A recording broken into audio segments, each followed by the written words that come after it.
Isaac Matthews here at Nichols Marine Grand Lake. Today I want to show you guys this 2024 Chaparral 267 we have in stock. This comes with a full beam sun pad area, massive swim platform, and the hydraulic infinity power step. This boat is equipped with a Volvo Penta 380 V8 engine.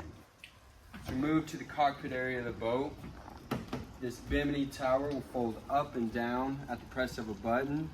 You get 2 tower speakers, gel audio system, blue LED lighting all throughout the boat.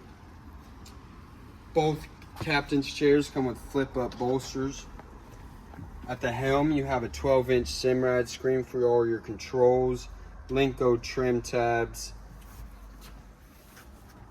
Right here is an enclosed head with a vanity.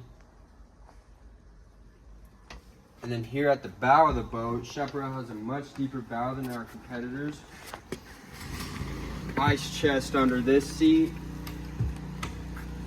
And then you have your windlass anchor. Come check this boat out in person at our Monkey Island store or give me a call at 918-676-6868.